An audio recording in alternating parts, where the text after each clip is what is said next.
سامعین ذی وقار، برصغیر پاک و ہند میں اسلام کی شمع کو روشن کرنے والے جو لوگ تھے، جو مبلغین تھے، جو داعیان اسلام تھے، وہ تمام کے تمام صوفیہ تھے۔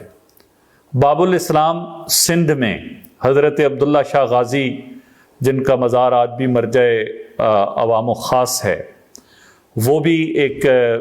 خاندان نبوت سے تعلق رکھنے والے، خاندان اہل بیت سے تعلق رکھنے والے اسلام کے ایک دائی اور ایک صوفی بزرگ اور ایک دائی اسلام تھے۔ اسی طرح ہم محمود غزنوی کے دور میں لاہور میں حضرت داتا گنج بخش علی حجویری کو دیکھتے ہیں،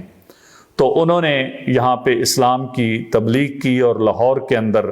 آپ کی تعلیمات سے اسلام کی شمع روشن ہوئی۔ پھر ہم اگر تاریخ کے سفر میں تھوڑا آگے چلیں تو ہمیں پتہ چلتا ہے کہ پرتھوی راج چوہان کے دارالحکومت اجمیر میں ایک درویش تشریف لاتے ہیں، حضرت خواجہ غریب نواز خواجہ معین الدین چشتی اجمیری رحمۃ اللہ علیہ۔ آپ وہاں تشریف لاتے ہیں اور آپ ایک تالاب کے کنارے اپنا مصلی بچھاتے ہیں اور اللہ کی عبادت شروع کر دیتے ہیں، اور دیکھتے ہی دیکھتے برصغیر پاک و ہند میں، جسے ہم موجودہ برصغیر پاک و ہند کہتے ہیں، اس کے طول و عرض میں اسلام کی ایک شمع روشن ہو جاتی ہے۔ اور پھر ان کے فیض یافتہ حضرت خواجہ قطب الدین بختیار کاکی دہلی تشریف لاتے ہیں، اور پھر ان کی دینی مسائی کا آغاز ہوتا ہے۔ ان کے فیض یافتہ اجوتن میں حضرت بابا فرید الدین گنج شکر رحمۃ اللہ علیہ وہ اسلام کا پیغام عام کرتے ہیں۔ اس دوران ہم دیکھتے ہیں کہ جو اسلام ہے وہ شہاب الدین غوری کی شکل میں اور دوسرے سلاطین دہلی کی شکل میں بھی اپنی جسے ہم کہہ سکتے ہیں کہ سیاسی اور ثقافتی غلبے کو حاصل کر لیتا ہے۔ لیکن جسے ہم ہند اسلامی تہذیب کہتے ہیں، جسے اسلام کی شناخت کہتے ہیں، جسے اسلام کی روحانی پہچان کہتے ہیں، یہ پہچان ان اولیاء کرام اور مشائخ اعظام کے ذریعے قائم ہوئی۔ ہم اگر حضرت بابا فرید الدین گنج شکر کے ہم اثر بزرگوں میں دیکھیں تو ہمیں حضرت بہاؤالدین زکریہ ملتانی رحمۃ اللہ علیہ نظر آتے ہیں، جن کی اولاد میں سے حضرت حضور ضیاء الامت پیر محمد کرم شاہ الازہری رحمۃ اللہ علیہ بھی ہیں۔ اسی طرح ہمیں اس دور میں اور بھی بہت سارے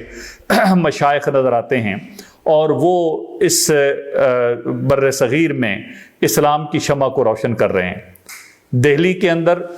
حضرت بابا فرید الدین گنج شکر کے خلیفہ اعظم حضرت محبوب الہی نظام الدین اولیاء رحمۃ اللہ علیہ نے